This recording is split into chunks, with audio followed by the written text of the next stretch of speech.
Hello everyone, welcome to our channel Sunshine Fortunes Education. मेरा नाम गुंजन मल्होत्रा और मैं एक overseas education consultant and career counsellor हूँ।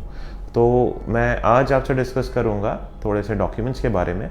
अगर आप दुबई के लिए वीज़ा एप्लीकेशन कर रहे हैं वहाँ पे जाके पढ़ाई करने के लिए, और वहाँ क्या प्रोसेस रहता है, कुछ निटी ग्रिटीज़ में हम लोग जाएंगे, डिटेल्स में जाएंगे और उसके बारे में आपसे मैं कुछ डिस्कशन करूँगा। पहली रिक्वेस्ट, चैनल को सब्सक्राइब कीजिए, नीचे दिए हुए बेल आइकन पर भी हिट कर लीजिए ताकि कोई भी लेटेस्ट इन्फॉर्मेशन दुबई या और भी किसी अच्छी कंट्री से रिलेटेड आए तो सबसे पहले आप तक पहुंच सके। तो देखिए, दुबई के केस में जैसे मैंने आपको पहले की वीडियोस में भी बता रखा है कि वीज़ा एप्लीकेशन जनरली यूनिवर्सिटी जो होती है वो करती है। तो वीज़ा एप्लीकेशन के साथ साथ जो मेडिकल इंश्योरेंस होता है, travel medical insurance, health insurance जिसको बोलते हैं, या जिसको यूनिवर्सिटी स्टूडेंट रेसिडेंट वीज़ा का इंश्योरेंस बोलते हैं, वो यूनिवर्सिटी आपको सपोर्ट करती है उसमें, एंड वो यूनिवर्सिटी प्रोवाइड करती है, एंड उसके लिए यूनिवर्सिटी आपको एक्स्ट्रा चार्ज करती है। तो अब हम लोग बात करेंगे डॉक्यूमेंट्स के बारे में कि कौन कौन से डॉक्यूमेंट्स चाहिए दुबई में एप्लीकेशन करने के लिए।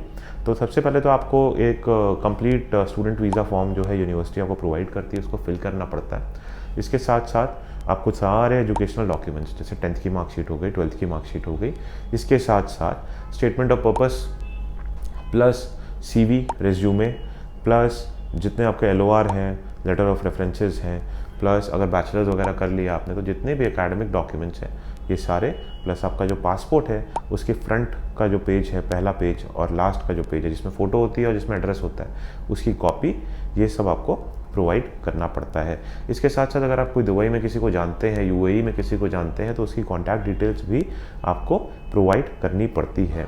और डॉक्यूमेंट्स की अगर हम लोग बात करें तो आपको अपनी ट्यूशन फीस की जो पेमेंट रिसिप्ट है वो, वीज़ा की एप्लीकेशन पेमेंट रिसिप्ट, इसके साथ साथ आपको आपका जो मेडिकल इंश्योरेंस की जो एप्लीकेशन से रिलेटेड जितने भी डॉक्यूमेंट्स होते हैं वो सब प्रोवाइड करना पड़ता है।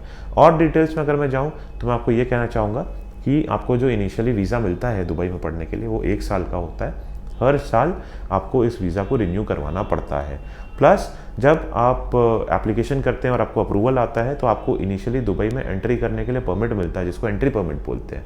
और जब आप दुबई में एंटर करते हैं, एयरपोर्ट पे लैंड करते हैं, उस पॉइंट पे आपको आपका स्टडी परमिट या स्टडी वीज़ा जो है वो अवेलेबल कराया जाता है। तो आई होप हमारी जो इन्फॉर्मेशन है आपके लिए हेल्पफुल रहेगी। अगर आप भी दुबई जाकर पढ़ना चाहते हैं, you can feel free to contact us. Contact details हमारी नीचे डिस्क्रिप्शन में दी हुई है, व्हाट्सएप लिंक भी दिया हुआ है। जैसे भी आपके लिए कंफर्टेबल आप हम लोगों को कॉन्टैक्ट कर सकते हैं। हमारी टीम आपके लिए तत्पर है सर्विस देने के लिए। Thanks a lot.